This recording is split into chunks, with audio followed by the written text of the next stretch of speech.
These are the fun test drives. First gears, woohoo! Got some tire bark there, second gear scratch. That's what I'm talking about. It never gets old. Whoa, whoa, third gear, wait, there's first. Getting back in the game, you know, 6-speed takes a little bit to get used to. So, first gear right now, second, third, fourth. I mean, every real American should be driving a manual transmission, Jeep, truck, car, whatever. So, feels good to get back in the saddle. The two-door JL with a manual transmission, 456 gears, tons of power, awesome to drive.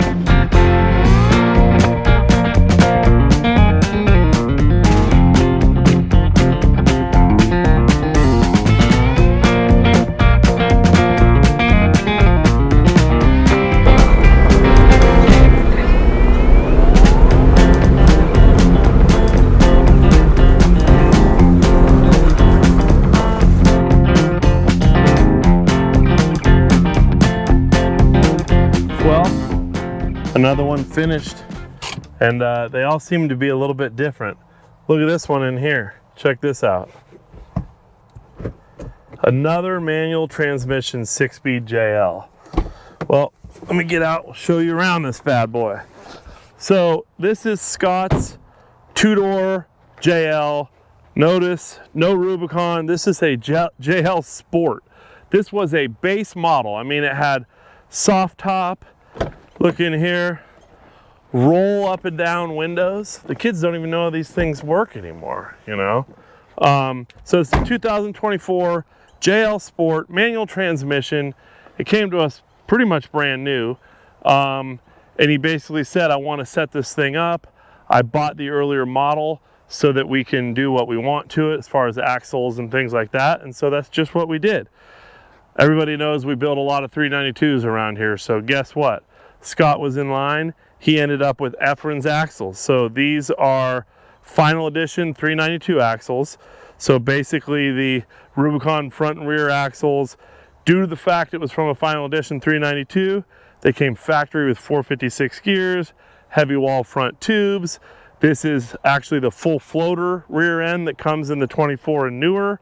So we basically just slapped those axles in, hooked the ABS up, hooked the brake lines up. He's got bigger brakes, bigger axles, lockers front and rear, all dialed in, ready to go. So just putting the axles in wasn't going to do it. So we ended up getting a lot of Motobilt stuff. So Motobilt frame mounted rock sliders. And then it also has a Game Changer, Metal Club Game Changer 3.5-inch front and rear lift kit with their standard Rock Sport shocks, as you can see here. We did not change the front and rear drive shafts. And then as you walk around to the front, you can't help but walk by the 37-inch Nitto trail grapplers on Battleborn 17-inch Sierra rims with the notched beadlock rings. And notice everything is blacked out. So these are the new black bolts you can get from Battleborn. Black bolts, black rings, black lug nuts. You can see the theme of all blacked out goes all the way through this rig. Up in the front here, we have the Motobilt front bumper with the Warn VR10S winch, Factor 55 Ultra hook, Baja Designs Squadron Pro lights in the front bumper. And then as you look underneath here, you can see our WFO 7075 heavy duty tie rod, Fox steering stabilizer. And then back around here, you can see we added our WFO heavy duty track bar brace to the frame right there. Some of the other things we did, this was a sport model, right? So if you take a look, here's the sway bar drop downs. Actually has an old school sway bar disconnect that comes and hooks up here because there's no electronic sway bar disconnect on a sport model. So that unhooks. Then coming over to the interior, what you're gonna see, ARB dual air compressor mounted underneath the seats, and no power seats in this bad boy because it's a base model. Good, that's a good shot right there of the 6-speed manual transmission. And then while you're sitting in there, so on the inside, I almost forgot to show off the last fit. This is an 8-switch panel. So this says front axle, rear axle, and then there's 6 more auxiliary switches. So this last fit system is all these pieces because it wasn't a Rubicon model.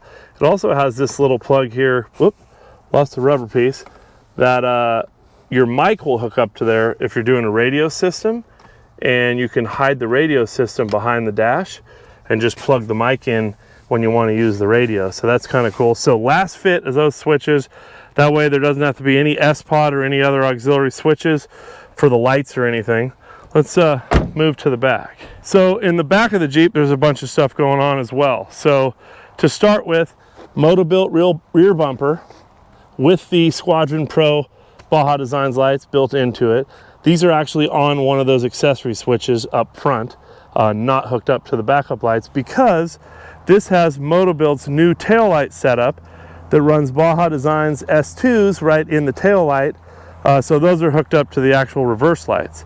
While you're looking back here, 37-inch spare tire with the Battleborn rim, has the Moto-Built camera mount with license plate mount and third brake light. And then as you look at the back here, you notice it has some water can gas cans on each side. This is simply the Rockslide Engineering strap mount that goes around the spare tire to hold these on each side. And then what else we have going on is the Moto-Built spare tire hinge that you can't really see because it's hidden back here, but the new Moto-Built tire swing hinge upgrade holds all this nice and strong. Forgot to mention that underneath it does have the full body metal cloak skid plates as well. So basically there's nothing on this thing that isn't Rubicon model besides the transfer case at this point. Front axle, rear axle, suspension, lockers. So he's definitely planning on going out and getting crazy with this thing on the Rubicon. And what a great way to buy a way more affordable vehicle, get a good deal on parts, and basically build it into an XR. So awesome rig, can't wait to see out on the trail. I forgot to even look. Is this thing a 6-cylinder or 4-cylinder? I would assume it's a 6-cylinder, but I didn't hear any turbo. Oh yeah, 6-cylinder. The 3.6 liter.